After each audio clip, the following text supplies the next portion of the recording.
Pitaya.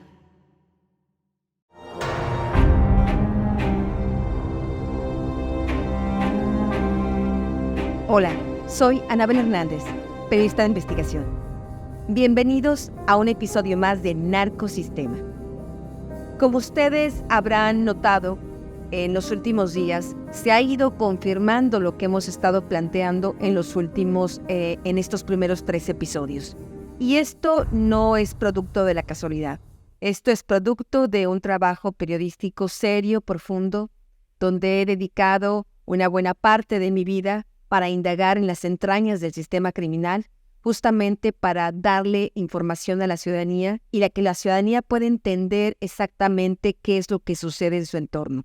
Si no entendemos cómo funciona este sistema criminal, perdemos de vista situaciones importantes que suceden a nuestro alrededor. No tenemos realmente las herramientas para entender lo que sucede en nuestra vida cotidiana. No tenemos las herramientas para entender por qué a veces el poder, el régimen, toma ciertas decisiones. Y creo que es importante justamente de poder informar. Será por eso que en los últimos días he sido blanco de un fuertísimo ataque por parte del presidente de la República, justamente porque el régimen se resiste a rendir cuentas. El régimen lo que le conviene es que tú no entiendas, que tú no sepas ni dónde estás parado, porque así el régimen que apoya a este sistema criminal que está destruyendo en nuestro país, pues puede ir obteniendo mayor control de poder, puede controlarte más y puede, por supuesto, hacer alianzas cada vez más firmes, más sólidas, más estrechas con este narcosistema que tanto daño nos hace. En el pasado 3er episodio, leí con atención de nueva cuenta sus comentarios en este nuevo canal de YouTube.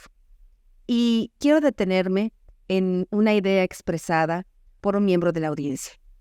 Y creo que es importante porque creo que cada uno de nosotros tiene realmente cosas importantes que aportar e ideas importantes que compartir, que creo que es importante que aquí en esta comunidad demos voz a estas ideas que yo creo que son de gran valor. El miembro de esta comunidad señaló: lo peor de este narcosistema somos los ciudadanos que nos callamos. La mayoría silenciosa. Comparto cada palabra de lo expresado por este miembro de nuestra audiencia. Gracias por enriquecer este espacio. Este espacio es nuestro para compartir las ideas que nos ayuden a sacudirnos de este lacerante peso del narcosistema. Y justamente, hablando de esta mayoría silenciosa, hablando de cuál es la responsabilidad de nosotros como ciudadanos, es que en esta primera parte del programa quiero hablar de un suceso que está ocurriendo ahí en nuestras narices y me parece que no estamos comprendiendo del todo la magnitud de lo que está sucediendo. Hace unos meses, el todavía presidente Andrés Manuel López Obrador hizo una propuesta de reforma sustantiva, total, al Poder Judicial. El argumento de López Obrador es que en México hay impunidad, hay injusticia, porque el Poder Judicial no funciona y está corrompido. La propuesta genial, entre comillas, de López Obrador es que el Poder Judicial pues ya no sea encabezado por personas que han llevado una trayectoria, una carrera de magistrados, de jueces, que tienen todo un perfil profesional para justamente poder tomar decisiones en materia de justicia en este país. Bueno, la idea de López Obrador es que ahora estos puestos importantísimos que obligan a una total probidad, que obligan, por supuesto, a una total imparcialidad, sean puestos de elección popular. Es decir, que sean elegidos como un presidente de la República, como un presidente municipal, como un gobernador y que los candidatos hagan campañas y que a través de estas campañas, dijéramos, electorales para ganarse un puesto de juez o magistrado, es que lleguen al Poder Judicial a impartir justicia. Ha habido desde un inicio diferentes voces nacionales e internacionales de expertos que hablan de que esto es peligrosísimo para una frágil democracia como México. Si ya hemos estado hablando como el crimen organizado, como los carteles de la droga, compran candidatos, influyen en las elecciones, amenazan, secuestran a quienes no son partícipes de sus corruptelas, imaginemos a un poder judicial en manos del narcosistema, en manos de los carteles de la droga. Si pueden comprar hasta presidentes de la República, si pueden financiar campañas de presidentes de la República y así comprar los abrazos y no balazos, imaginemos qué tan grande puede ser el poder de los carteles pues para comprar un juez o magistrados, y entonces sí, gracias al poder corrupto político, a los partidos corruptos, a los empresarios corruptos, a los carteles de la droga, a los militares corruptos, a las fuerzas del orden corruptas, imaginemos que entonces si a esto le sumamos todavía al Poder Judicial absolutamente sometido a este narcosistema, sería realmente el quiebre total de nuestra muy incipiente democracia. Y es realmente de llamar la atención que sea justamente López Obrador quien esté proponiendo una aberrante reforma como esta. Desde hace ya algunas horas, algunos miembros del Poder Judicial se han declarado en paro nacional en protesta por esta absurda reforma que dejen ustedes que dejen sin empleo a jueces y magistrados que hoy tienen un empleo. Estamos hablando realmente de un atentado total a la Constitución y a la democracia de este país. Estamos hablando de la posibilidad de que un partido hegemónico como Morena, con un régimen político sometido al crimen organizado, como le hemos estado explicando, realmente acapare el control de cada una de las áreas del poder en este país. Estamos hablando que en México hay una división de poderes, se supone, debería de ser así, está marcado así en la Constitución, donde está el poder ejecutivo, encabezado por el presidente, por los gobernadores, está el poder legislativo, integrado por los diputados y senadores elegidos por la sociedad, y está el poder judicial. Estos tres poderes deben ser totalmente independientes. Ahora, con este esquema que está proponiendo el presidente y el partido oficial Morena, pues realmente quien llegará a estos puestos de jueces y de magistrados y de ministros de la Suprema Corte será gente, pues los que tengan más dinero para hacer campaña o los que tengan más el apoyo del partido mayoritario. Es decir, ya no habría una división de poderes, sino el partido Morena, el partido oficial. Sabemos ya que el Tribunal Federal Electoral piensa darles de manera ilegal una mayoría total, absoluta en el Congreso. Ya ahora con el control del Poder Judicial, en realidad ya Morena sería propietario de pues los tres poderes que se supone que deberían ser independientes. Y no solo Morena, el partido oficial, sino junto con Morena sabemos todas estas alianzas que al menos este partido y políticos tan importantes de este partido como Andrés Manuel López Obrador desde el 2006 tiene alianzas con el cártel de Sinaloa. Pero no solo eso, estamos hablando de que esta reforma judicial no solo es peligrosa por eso, sino porque es falsa la premisa planteada por el presidente de la República. No es verdad que el principal problema de la injusticia e impunidad en México recae en el Poder Judicial. Y si me dan algunos minutos, voy a explicar por qué. De acuerdo a las propias encuestas, a los propios números que tiene el gobierno federal, el verdadero problema de la impunidad y la justicia recae en la Fiscalía General de la República, que no controla, que no es parte del Poder Judicial, recae en las fiscalías estatales, recae en las policías ministeriales, recae en el Ministerio Público, recae en las policías que se supone deben proteger a los ciudadanos. Más del 90% de los delitos que se cometen cotidianamente en México no son denunciados por los ciudadanos. Y los ciudadanos, de acuerdo a las cifras oficiales del INEGI, los ciudadanos no los denuncian porque, por una parte, no confían en las autoridades. Pero por otra parte, muchos de los ciudadanos cuando van y quieren denunciar ante la policía o ante el Ministerio Público un delito, las autoridades no les dan las facilidades y la seguridad y las garantías para poder plantear su denuncia, en primer lugar. En segundo lugar, el mínimo porcentaje de personas que, independientemente de todos esos obstáculos que pone el propio gobierno para que la gente presente sus denuncias, van y denuncian y se quedan ahí esperando horas y denuncian, tan solo el 0.34%, escuchen bien, tan solo el 0.34% de los casos de esas denuncias terminan con algún detenido y terminan con algún tipo de determinación judicial. ¿Esto qué nos indica?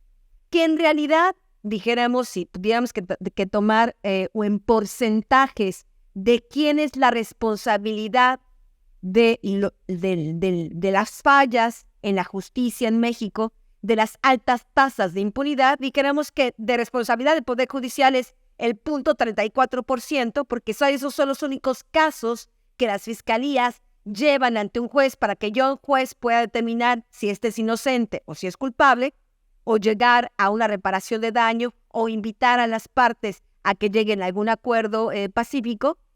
Y el enorme más del 99% de responsabilidad es del gobierno de López Obrador, de los gobiernos estatales. De eso se trata. Entonces, imaginemos de qué se trata esta reforma judicial. Es una farsa, es una gran mentira. El presidente dice, con esto se va a resolver todo. Si los ciudadanos pueden votar por los jueces, se acabó la impunidad y viva la justicia. Eso es una premisa mentirosa, es una farsa.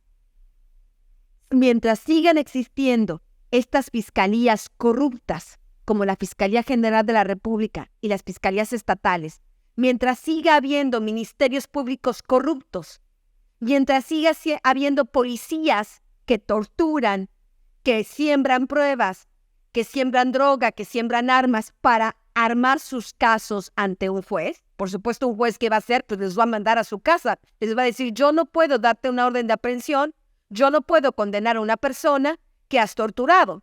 Yo no puedo condenar a una persona que le sembraste droga o que sembraste armas, y menos mal que no los condenen, porque este tipo de prácticas pueden ocurrirle a cualquiera, puede ser víctima de este tipo de prácticas. Entonces estamos hablando de que menos mal que este tipo de prácticas para muchos jueces y magistrados y ministros sean absolutamente reprobables. El punto entonces sustantivo es preguntarnos, ¿por qué López Obrador miente? ¿Por qué, estando casi al final de su mandato, donde ya hemos dicho en los anteriores episodios cómo su gobierno, cómo el partido oficial está coludido con el crimen organizado? ¿Por qué le urge que sea el crimen organizado y el partido oficial y estas falsas mayorías las que controlen el Poder Judicial? ¿Por qué le urge que el Poder Judicial no sea independiente? Eso es algo que te tienes que preguntar tú como ciudadana. ¿Por qué nos miente? ¿Por qué no dice? ¿Por qué no primero mejoran las fiscalías, los ministerios públicos y ya después, por supuesto, se plantea algún tipo de reforma al Poder Judicial que pueda mejorarlo. Evidentemente el Poder Judicial, y ahí eso es una realidad, tiene muchas fallas, no hay la menor duda. Pero estamos hablando que del 99% de responsabilidad de la injusticia no es del Poder Judicial.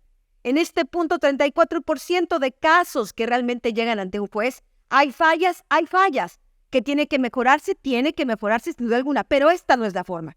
Y no es en el remedio milagroso que nos está proponiendo López Obrador, la mayoría de Morena, Claudia Sheinbaum y compañía. Para mí es claro, y al menos esta es mi opinión personal, que todo esto se está fraguando justamente para él garantizar impunidad para sí mismo, para su partido, para gobernadores como Rubén Rocha Moya, cómplice de gobernador de Sinaloa, del cártel de Sinaloa, etcétera, etcétera. Así que más bien aquí cuando dice el ciudadano, cuando dice este miembro de esta comunidad, de esta audiencia, de que la mayoría silenciosa de los ciudadanos es otra parte integral de este narcosistema, me parece que tenemos que reflexionar realmente qué es lo que nos corresponde como ciudadanos. Darnos la vuelta, pensar que esto no significa nada para nosotros, que no tiene ningún impacto, o entender realmente, abrir los ojos y entender, no dejarse llevar por la falsa propaganda del gobierno, sino realmente analizar dónde está el atorón de la injusticia. Y cuando ustedes revisen por su propia cuenta esta información del INEGI, estas propias estadísticas de la Fiscalía General de la República y de las fiscalías estatales, podrán entender que es ahí donde está el principal problema. Mientras eso no mejore, podrán traer a los mejores jueces del planeta. Mientras esas fiscalías no mejoren, la injusticia, la impunidad, seguirán siendo estos ingredientes indispensables para el narcosistema. La supervivencia de este sistema criminal depende justamente de eso, de que en México prevalezca la injusticia y la impunidad. Comenzamos. En el episodio pasado, revelamos aquí, en Narcosistema, unos audios exclusivos desde dentro del cártel, donde se explica cómo las dos facciones en conflicto, Ismael Zambada Siqueiros, alias Mayito Flaco, el heredero del imperio del Mayo Zambada, y los Chapitos, comandados por Iván Archibaldo y Alfredo Guzmán Salazar, como ambos grupos ya están prácticamente en esta guerra en ciernes, ¿no? Como cada uno estaba ya preparando a sus grupos de sicarios, buscando aliados, porque esta guerra ya estaba totalmente en ciernes. Bueno, pues la guerra ya ha comenzado. Y en este episodio vamos a explicar quién es quién en esta guerra entre los Chapitos y los Zambada. Como lo habíamos comentado, el primer caído en esta guerra fue Héctor Melesio Cuen, el líder del partido sinaloense. Ya habíamos comentado que en su momento fue muy aliado, amigo de Rocha Moya, lo ayudó junto con el cártel a llegar al poder.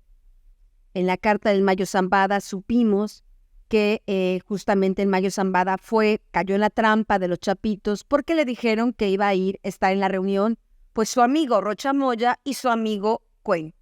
Es por eso que el Mayo Zambada va a la reunión. Y muy seguramente, conociendo cómo fue el Mayo Zambada, pues no es que le hayan dicho y va y basta, no, seguramente corroboró con cada uno de estos invitados si efectivamente iban a estar ahí y por eso acudió al encuentro. Bueno, pues sabemos que después en este encuentro, de acuerdo al propio Mayo Zambada, en ese mismo encuentro asesinan a Cuen.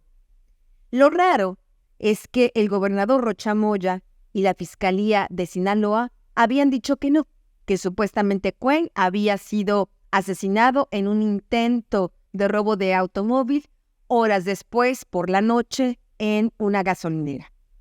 El gobierno de Rocha Moya, y me consta porque me llegaron esos mensajes y esos videos, y la fiscalía empezaron a filtrar a los medios de comunicación diversos videos de la supuesta ejecución nocturna de Cuen, tratando de como contradecir al Mayo Zambada. Con lo que Rocha Moya no contaba es que en la Fiscalía General de la República, el Mayo tiene sus aliados. Esos aliados hicieron su propia investigación. Tenían dos opciones: o dejar en ridículo a su amigo el Mayo y decir el Mayo es un mentiroso, o dejar en ridículo al gobernador. Algunos de los dos estaban mintiendo, porque Cuen fue asesinado por la mañana junto con la trampa que le tendieron al Mayo Zambada, o fue asesinado por la noche. Las dos cosas no son conciliables. Tras los hallazgos de la Fiscalía General de la República, la fiscal de Sinaloa, a sugerencia de Rocha Moya, renunció y se fue tranquila a su casa. En cualquier país civilizado, esa fiscal debería estar bajo arraigo, bajo investigación, al igual que los otros fiscales coayudantes, al igual que los ministerios públicos, porque evidentemente esta mala acción de la Fiscalía, esta mala investigación para ocultar la verdad sobre la muerte de Cuen, es realmente una operación para proteger a los verdaderos responsables de ese homicidio. Como verán, justamente este caso del asesinato, del homicidio de Héctor Melesio Cuen, esta mala investigación, esta negligencia, esta actitud cómplice encubridora de la Fiscalía del Estado de Sinaloa, es el claro ejemplo de lo que estábamos hablando al inicio, de cómo realmente el problema de la injusticia y de la impunidad no llega ni siquiera al nivel de jueces, se queda ahí justamente, en estas malas prácticas, en estas fiscalías corruptas.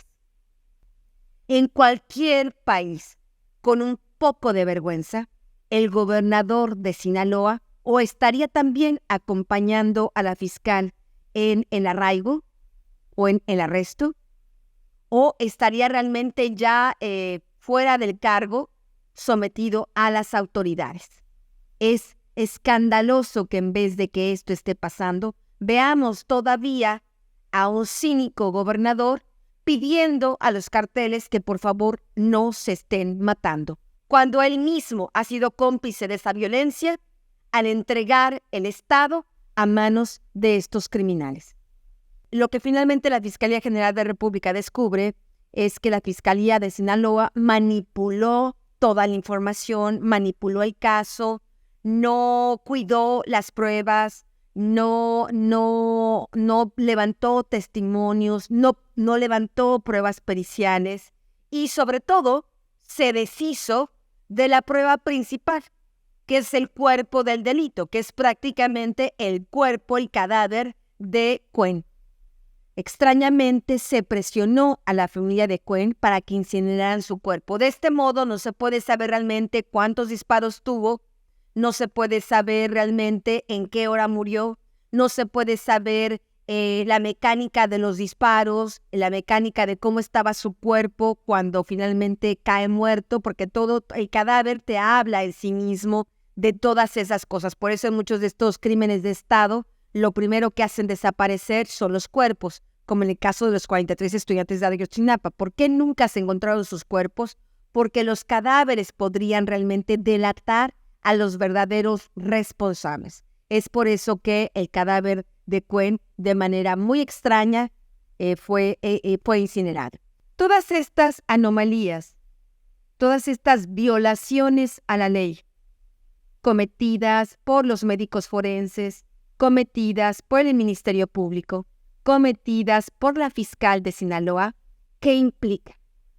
Si el día de mañana, de pronto, el gobernador de Sinaloa nos dice que milagrosamente ya capturaron a los asesinos confesos del líder del partido sinaloense, porque así se las gastan, así han resuelto muchos homicidios políticos en México, generando falsos culpables, que con torturas ya alguien va y se declara culpable. Si aún así esa persona X fuera presentada ante un juez, justo porque el cuerpo de Cuen ya fue incinerado, justo por todas estas anomalías, ¿qué va a hacer el juez? El juez va a decir, tú, Ministerio Público, no me has dado las pruebas suficientes para poder condenar a esta persona, y lo liberarán. ¿Qué dirá el gobernador de Sinaloa? Dirá lo que dice muy frecuentemente López Obrador, juez corrupto. No juez corrupto. Tú, fiscalía corrupta.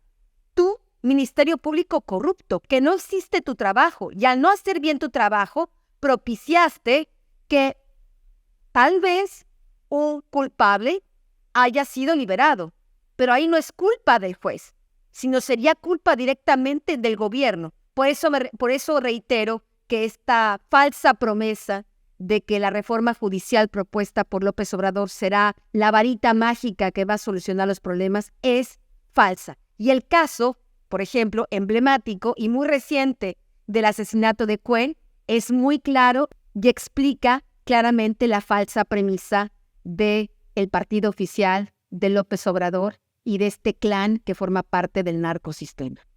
Bueno, pues después de la caída de Cuen, hay muchos que sin duda alguna ahí en Sinaloa, pues están muy preocupados por esta guerra que ya comenzó. Tras la muerte de Cuen, hay muchos funcionarios y exfuncionarios de Sinaloa que deben de estar muy preocupados por su vida y por su libertad. Pero yo diría principalmente por su vida, ya que el homicidio de Cuen no solo es un homicidio por haber sido parte del grupo simpatizante, parte del grupo de cómplices del Mayo Zambada, sino porque evidentemente Cuen era un testigo incómodo para el partido oficial Morena, para el presidente López Obrador, para Rocha Moya, para Claudia Sheinbaum y para muchos otros. Por eso es que su muerte tiene un gran significado y por eso hay que seguir muy de cerca en qué termina esta historia sobre su homicidio. Bueno, pues uno de los más preocupados sobre el asesinato de Cuen y lo que se espera en esta guerra entre los Chapitos y los Zambada es quien fue secretario de Seguridad Pública de Sinaloa durante muchos años. Me refiero a Cristóbal Castañeda. Fue secretario de Seguridad Pública en Sinaloa con el priista, el gobernador Quirino Ordaz, este hombre que entregó el gobierno a Morena, ¿no? La gubernatura a Morena, y que como compensación por sus servicios fue enviado por López Obrador, protegido por López Obrador y enviado como embajador a España. Bueno, Quirino debe estar muy preocupado, pero mucho más Castañeda, porque Castañeda, después de que se va Quirino y toma posesión Rocha Moya lo ratifica en el cargo de secretario de Seguridad Pública en Sinaloa. Castañeda era un empleado, totalmente un siervo del cártel de Sinaloa. Era más cercano al Mayo Zambada, pero también obedecía las órdenes de los Chapitos. ¿Por qué? Porque el propio Rocha Moya obedecía a unos y otros. Estaba también en medio de los dos. Recibió el apoyo de los dos grupos para ser gobernador. Así que Castañeda servía para unos y otros. Estuvo como secretario de Seguridad Pública en Sinaloa hasta el 2023, que finalmente renunció porque ya la tensión entre los Chapitos y los Zambada, como yo ya había explicado en otros episodios, era ya tensa, había muchos conflictos entre ellos, y yo pienso que Castañeda, por cierta prudencia, ¿no? Por salvar el pellejo, de haber dicho yo no me quedo aquí como sándwich, mejor me voy, y renunció.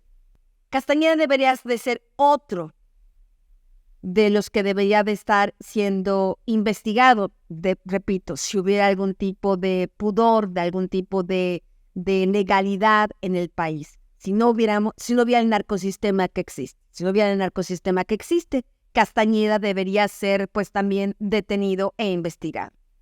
Pero ¿saben dónde está ahora Cristóbal Castañeda, el protector del cártel de Sinaloa? En junio pasado fue nombrado nuevo secretario de Seguridad Pública del Estado de México, gobernado por la morenista Delfina Gómez, una de las más fieles adeptas, seguidoras, comparsas de Andrés Manuel López Obrador. ¿No les parece esto más que una casualidad? Ahora toda esta situación, como yo había comentado, comienza a expandirse y ir contaminando diferentes personajes del partido oficial, pues porque todos están realmente metidos en la misma olla, por llamarlo de alguna manera.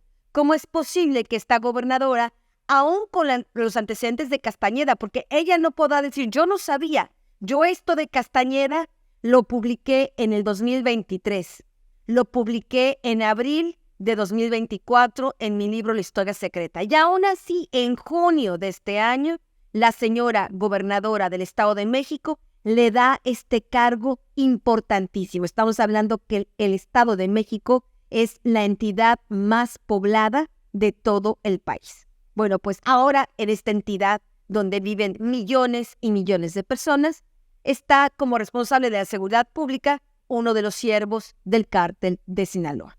Veamos el señor Castañeda qué es lo que va a pasar con su futuro, porque sin duda alguna uno u otro grupo lo estarán llamando a rendir cuentas. Otro de los personajes políticos en Sinaloa muy, muy preocupados por esta guerra entre los Chapitos y los Zambada, porque quedó también en medio, es José Paz López Elenes, el presidente municipal de Badiraguato. En Badiraguato es donde está la ranchería La Tuna, que dijéramos es el corazón, dijéramos, del imperio criminal de El Chapo Guzmán. Ahí nació el Chapo Guzmán hace muchos años, ahí su madre tenía su rancho, ahí en La Tuna, su madre Consuelo Loera, que hace no mucho tiempo murió. Y José Paz López Elenes fue un importante bisagra, un conector, un mensajero, un nodo a través del cual se comunicaban constantemente el cártel de Sinaloa y el gobernador Rocha Moya. De hecho, yo lo publiqué ya hace varios meses, López Elenes participó en reuniones directas allí en La Tuna con Aureliano Guzmán, alias El Guano, y con el propio Iván Archibaldo, el líder de los Chapitos, para estar negociando apoyos para su campaña cuando él que estaba buscando la presidencia municipal de Badiraguato en 2021 y para la gubernatura del propio Rocha Moya. Bueno, pues López Elenes era muy cercano en un principio a Cuen, muy, muy cercano. Después, cuando Cuen tuvo esta disputa, comenzó a separarse de Rocha Moya, López Elenes, el alcalde de Badiraguato, pues tomó partido y se fue del lado de Rocha Moya. Actualmente, ¿dónde está López Elenes? Para que tomen nota y sigan este nombre, que será otro de los nombres clave en los próximos meses. López Elenes fue candidato ahora solo del partido Morena, ya no solo de Morena y Partido Sinaloense, sino ahora solo Partido Morena, en la elección para ser reelecto presidente municipal en el 2024, es decir, hace apenas unas semanas. Y resultó electo. Así que ahora está ahí, muerto de pánico, porque sin duda alguna Badiraguato será una de las plazas, uno de los municipios donde más habrá operaciones de esta guerra entre los Zambada y los Chapitos.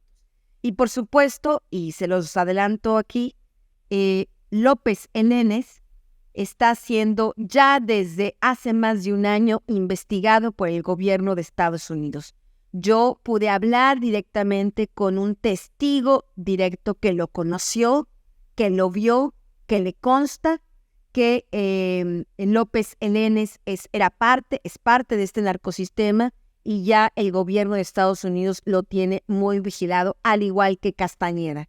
Hay otros testigos que les consta esta complicidad de Castañeda, que ahora es el secretario de la República del Estado de México, con el cártel de Sinaloa. Así que la lista de integrantes de este actual régimen político, pues como ustedes ven, se va haciendo cada vez más larga y más larga. y no olvidemos, llega hasta la cabeza, llega hasta Andrés Manuel López Obrador.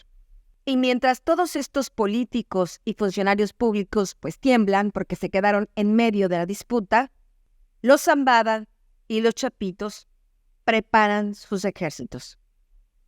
¿Quieres saber quién es quién en esta guerra campal entre los Chapitos y los Zambada para obtener la hegemonía total del cártel de Sinaloa? Por un lado, sabemos que Ismael Zambada Siqueiros, alias el Mayito Flaco, que es el hijo del Mayo Zambada y que es el heredero de su imperio criminal, está hasta este momento, dijéramos, fuera del radar, está escondida. Pero no está escondido cruzado de brazos. De acuerdo a lo que me han dicho informantes dentro del cártel, es que el Mayito Flaco ha comenzado a convocar a algunas de las principales familias que han integrado el cártel de Sinaloa. Y ya cuenta en este momento con aliados estratégicos. En primer lugar, contará con el apoyo de Rafael Guadalupe Félix, alias el Changuito Antrax. Este peligroso sicario fue miembro de este grupo armado muy poderoso al servicio del Mayo Zambada llamado los Antrax, que en su momento realmente eran el terror en Sinaloa y en otras partes de México. De acuerdo a la información que obtuve en las últimas semanas de libertad del Mayo Zambada, fueron todavía frecuentes las reuniones entre él y el Changuito Antrax. Así que este apoyo que seguramente este sicario le da, este jefe de sicarios le dará a Mayito Flaco será esencial, porque el Changuito Antrax tiene experiencia en la guerra, tiene liderazgo y por supuesto sabe exactamente cómo combatir en este tipo de guerras intestinas dentro del cártel de Sinaloa. Así que es un aliado fundamental. Hay otro aliado muy importante que puede ser la diferencia entre la victoria y la derrota, que es José Ángel Rivera Zazueta, alias El Flaco, uno de los operadores más importantes del Mayo Zambada. Dijéramos, era el responsable de la plaza en la Ciudad de México. Él controla el Aeropuerto Internacional de la Ciudad de México. Tiene contactos al más alto nivel en la Secretaría de Marina, en la Secretaría de la Defensa Nacional, y llegó a tener contactos directos con el gobierno de Claudia Sheinbaum en la Ciudad de México, porque era ahí donde tenía toda la protección. Cuando Claudia Sheinbaum era jefa de gobierno de la Ciudad de México, el Flaco tenía bodegas ahí, por ejemplo, en la colonia Roma, tenía una bodega ahí de donde concentraba grandes cantidades de fentanilo y de cocaína que después venían clientes a comprarle. Imaginemos la Ciudad de México como bodega de drogas de el Mayo Zambada. Así que el Flaco no solo tiene dinero, no solo tiene contactos políticos, sino por supuesto tiene contactos incluso a nivel internacional. Era tal la confianza que el Mayo Zambada tenía sobre José Ángel Zazueta, que incluso fue su emisario para comenzar a abrir el mercado de tráfico de drogas, nuevas rutas de tráfico de drogas en Italia, al menos hace 2 años. Así que estamos hablando de un importante factor en esta guerra que ha comenzado. Otra pieza fundamental que será definitoria en cómo finalmente ocurre, se da, termina esta guerra entre los Zambada y los Chapitos, es Fausto Isidro Mesa, mejor conocido como el Chapo Isidro. Otro de los narcotraficantes más importantes de México. Los medios de comunicación, los periodistas suelen no darle importancia, sin embargo, la cantidad de drogas que puede traficar el Chapo Isidro, su nivel de operaciones en diferentes estados de la República, por ejemplo, en Sinaloa, en Durango, en Chihuahua, en Baja California Sur, y la cantidad de dinero que genera, sin duda alguna, si realmente se mantiene aliado a Mallito Flaco, a los Zambada, como ya dijo, pues sin duda alguna es un factor que deberá preocupar a los chapitos. No, el Chapo Isidro no es solo un traficante, sino es dijéramos, un general en este tipo de guerras intestinas dentro del cártel de Sinaloa. En este momento, el gobierno de Estados Unidos le adjudica ser el heredero del imperio del cártel de los Beltrán Leiva, que no es poca cosa. Todavía falta de definir las lealtades de dos otros importantes narcos que siempre han estado aliados al cártel de Sinaloa. Uno de estos narcos que aún me dicen no ha definido sus lealtades, sino que ha dicho que se mantendrá neutral, habrá que ver si esto se mantendrá o no se mantendrá, es Óscar Manuel Gastelum Iribe, alias El Músico, quien generalmente ha hecho negocios con el Chapo Isidro.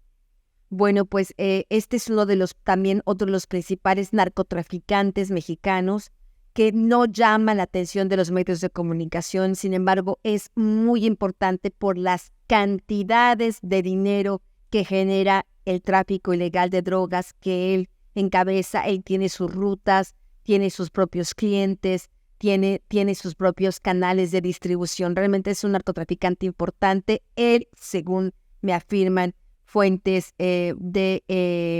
vinculadas a estas temáticas, él todavía no ha definido sus lealtades. Y hay otro importante narcotraficante que me dicen aún intenta mantenerse neutral, no quiere irse ni con los Chapitos ni con los Zambada, aunque es probable que al final termine yéndose con los Zambada porque ha tenido diferentes diferencias y conflictos con los Chapitos.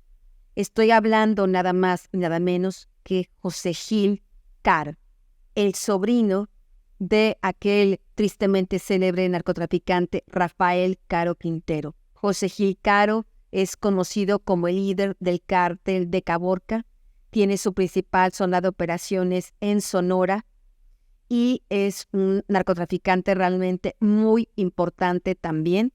Y hasta ahora se ha mantenido, dijéramos, neutral. Veamos cuánto dura esta neutralidad. Lo cierto es que mientras los Zambada, mientras el Mallito Flaco está, evidentemente quedó debilitado, eso es evidente, por eso está de bajo perfil, por eso está medio escondido, tratando de reunir lealtades. El principal golpe ha sido para él tras la traición y captura de su padre. Tras ese golpe, tras el homicidio de Cuen, estamos hablando que los principales golpes hasta este momento los han dado los Chapitos. Desde que fue traicionado y capturado el Mayo Zambada, en Sinaloa ha comenzado a haber una serie de operativos silenciosos donde dijéramos, los Chapitos mandan a sus ejércitos para reventar casas de personas aliadas a los Zambada, principalmente gente de sus grupos armados, donde levantan gentes, desaparecen familias y terminan pues asesinados en algún lugar.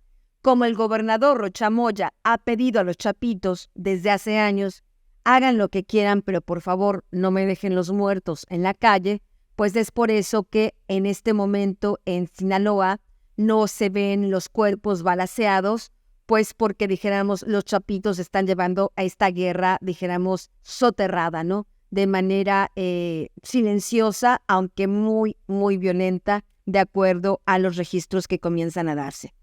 De acuerdo a la investigación que estoy realizando, lo que han hecho los Chapitos en estas últimas semanas, además de reventar estas casas de gente de los Zambada y de esta guerra silenciosa, soterrada, lo que han estado haciendo es convocar a miembros de otros clanes afines al cártel de Sinaloa. Y les están prácticamente leyendo la cartilla. Los están amenazando para que no tomen partido por los Zambada y los apoyen a ellos.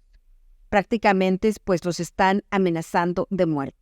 Bueno, pues justamente en el marco de estas presiones que están haciendo los chapitos a otras familias integrantes del cártel de Sinaloa, en el marco de viejos resabios, de juego de traiciones, hay una importante familia que durante años había estado cercana, aliada a los Zambada, que todo indica están dispuestos a darle la espalda y a declarar a Iván Archibaldo Guzmán Salazar como el único líder de todo el cártel de Sinaloa.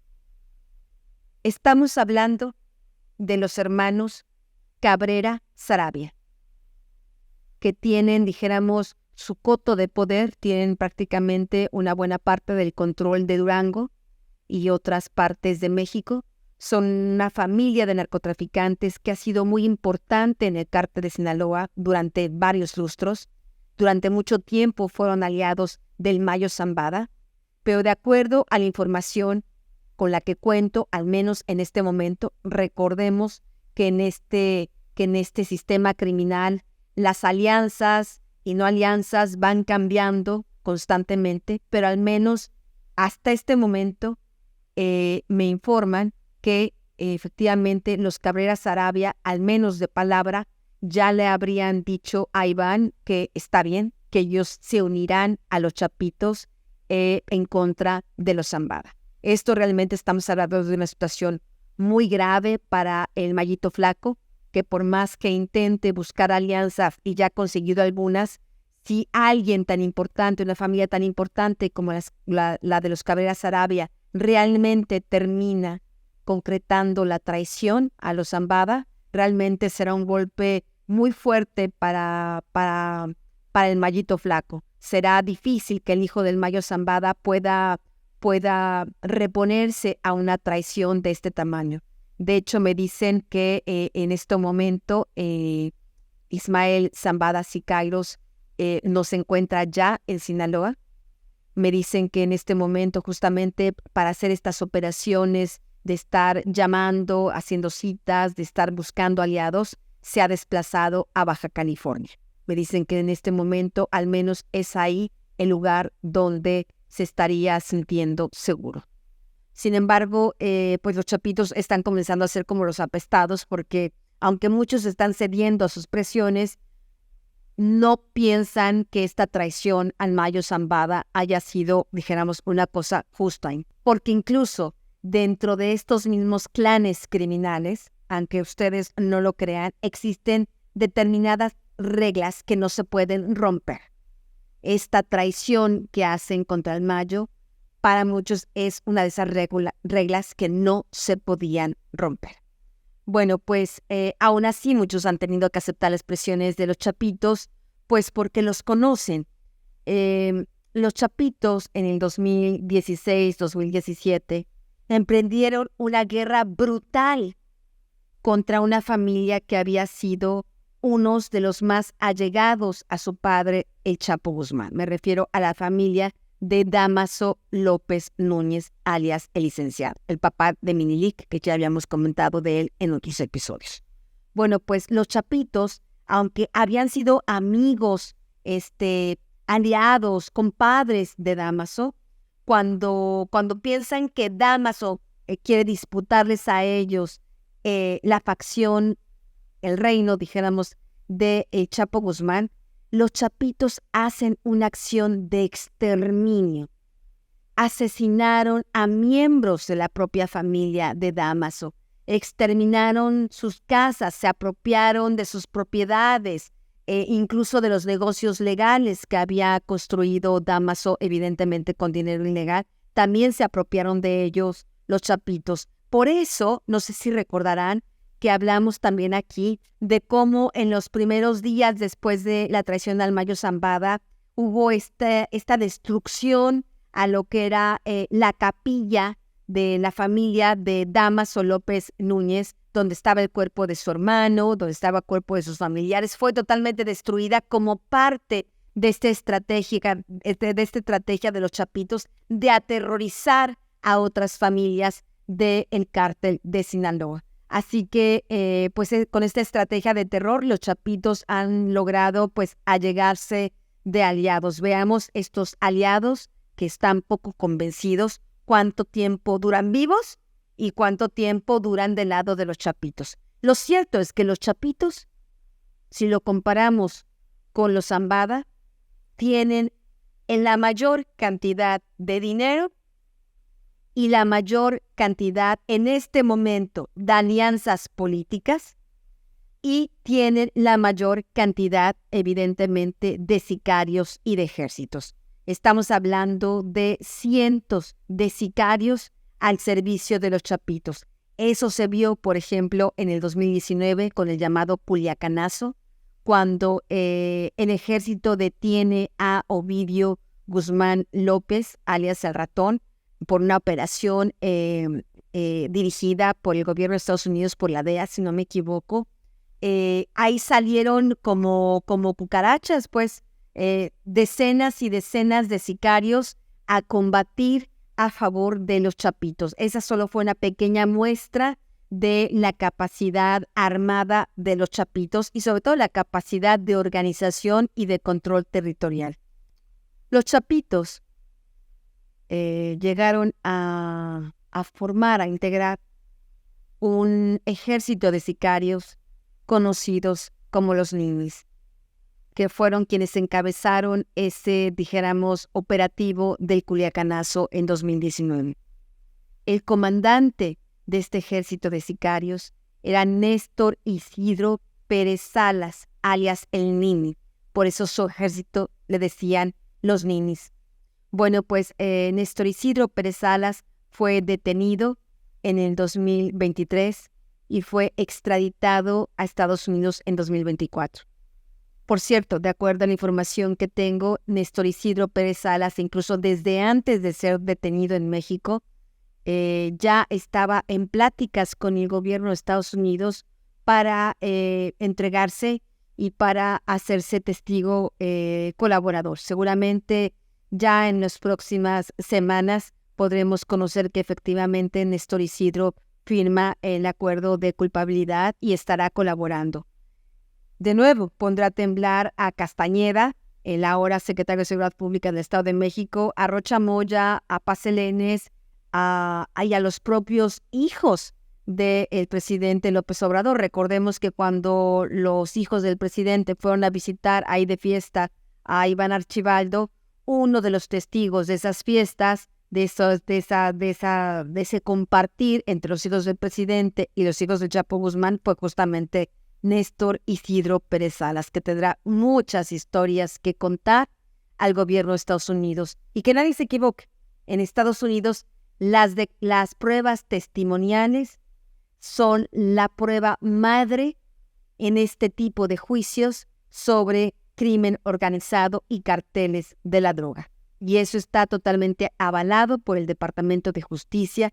Es así como funciona, siempre y cuando se trate de un testimonio directo de los hechos y que pueda ser corroborado, por supuesto, a través de otros testigos o a través de otras formas por el propio Departamento de Justicia. Pero bueno, estamos hablando de que Nini, sin duda alguna, será un testigo de oro para el gobierno de Estados Unidos.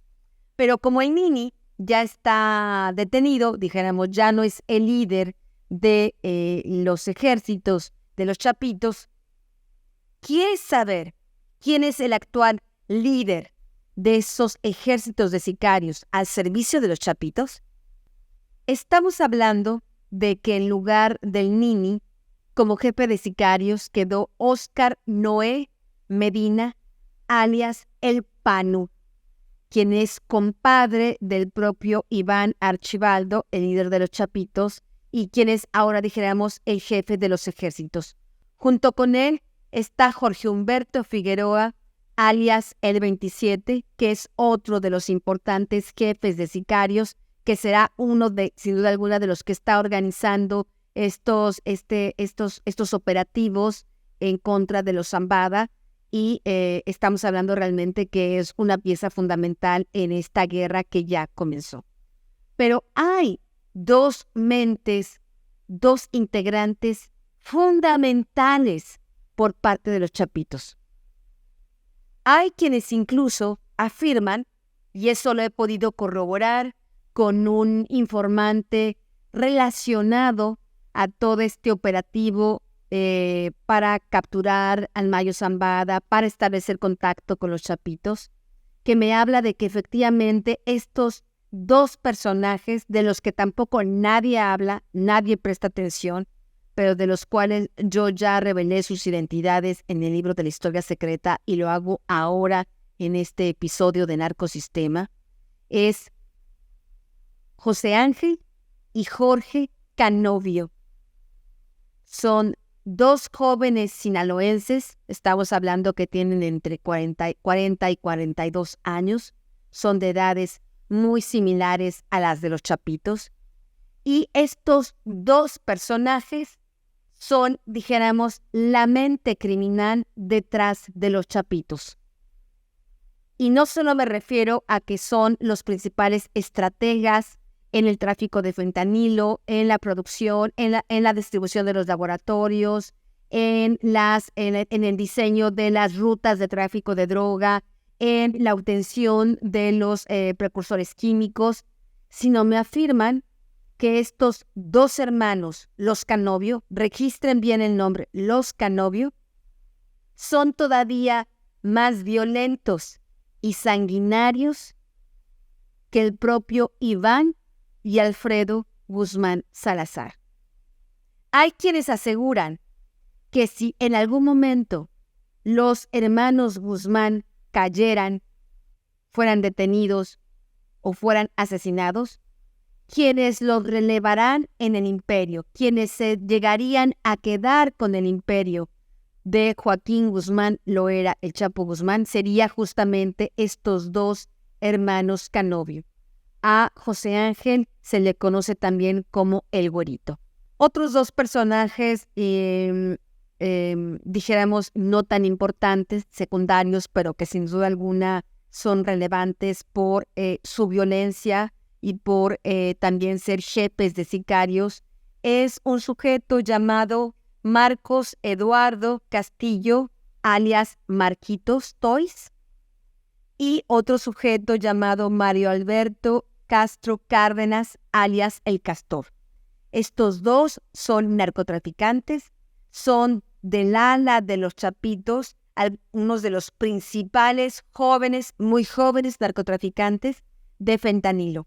Ellos proveerán seguramente de mucho dinero y armamento para estos ejércitos de los Chapitos en su guerra contra los Zambada. Entonces realmente estamos hablando, si entendemos las alianzas que ha logrado Mayito Flaco y entendemos la capacidad de fuego y quienes conforman y quienes dirigen los ejércitos de los Chapitos, pues realmente estamos hablando de una situación muy grave, muy delicada, donde el gobierno de Andrés Manuel López Obrador, como lo señalé en el inicio, ha quedado atrapado en medio. Está López Obrador y están varios integrantes de su partido, están varios gobernantes y está la propia Claudia Sheinbaum, que ha quedado ahí atrapado en esta guerra que todavía tiene consecuencias realmente inmesurables. Para cerrar este episodio, a mí me gustaría hablar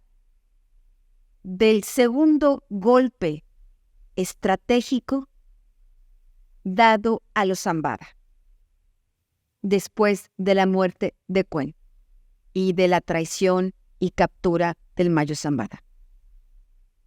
Me refiero a un homicidio, a una tortura y asesinato brutal contra uno de los lugartenientes, de los socios leales al Mayo Zambada, que acaba de ocurrir justamente hace unos días. Estamos hablando de Martín García Corrales, un importante traficante de drogas, de fentanilo, señalado, perseguido por el gobierno de Estados Unidos, particularmente por una corte de distrito en Nueva York. Martín García Corrales es hermano de Leobardo García Corrales. Ellos dos eran importantes operadores que estaban asentados principalmente en el municipio de Elota, gobernado por Ana Karen Valmedina, de la cual hablamos hace un episodio. Estos hermanos no solo eran narcotraficantes, que lo eran, pero sobre todo eran operadores políticos del cártel. Leobardo García Corrales, el hermano de Martín, hizo recorridos con uno de los hijos del presidente de la República en el municipio gobernado por Ana Karen, hace no muchos meses. Y Leobardo García Corrales, el hermano de Martín, era uno de los que más promovía la candidatura de Claudia Sheinbaum a la presidencia de la República. Él, en las últimas meses, estuvo haciendo campaña a favor de Claudia Sheinbaum. Él decía que con Claudia Sheinbaum les iba a ir mejor que con López Obrador. Así que imaginemos el nivel, el grado de complicidad de quien en pocas semanas llegará a ser la presidenta de México. Bueno, pues Martín García Corrales, el hermano de Leobardo, fue brutalmente torturado y asesinado, y ahí sí, fuera de toda esta guerra soterrada, ahí sí dejaron su cuerpo en la vía pública como una clara señal, no solo contra los aliados del Mayo Zambada, es una señal política, como el homicidio de Cuen. No era solo una señal para golpear al Mayo Zambada, era una señal para llamar al silencio, para censurar, para impedir que aquellos testigos que conocen hasta el más mínimo detalle de la complicidad del actual régimen político con el cártel de Sinaloa hablen. El mensaje no era solo para el Mayo, el mensaje es para Leobardo, de que más le vale quedarse callado y no revelar las complicidades del partido oficial Morena con el cártel de Sinaloa. Leobardo se quedará con los brazos cruzados tras este brutal homicidio de su hermano narco. Eso estará por verse. Lo cierto es que, estando ya en la recta final del gobierno de López Obrador, que termina el 30 de septiembre, el 1 de septiembre toma como posesión Claudia Sheinbaum. En Estados Unidos, el Mayo Zambada, sin duda alguna, y es justamente la ruta más probable, se hará testigo colaborador y estará denunciando y hablando de todo lo que sabe directamente de todos los presidentes que han gobernado México en este siglo, pero principalmente y justamente de este gobierno que, imagino a estas alturas, él entiende, le ha dado la espalda y lo ha traicionado. Es por eso que estos próximos días, semanas serán cruciales en el ecosistema. Estaremos viendo cómo estos intereses se sacuden, cómo se intenta silenciar a testigos, cómo se intenta acallar voces. Es ahí, en ese contexto, donde viene este intento de censura, de hostigamiento del presidente de la República en contra mía. Demasiado tarde, López Obrador. Sus verdades ya están siendo expuestas y no hay nadie que pare las consecuencias de su complicidad con el narcosistema. Nos vemos en el próximo episodio. Pitaya.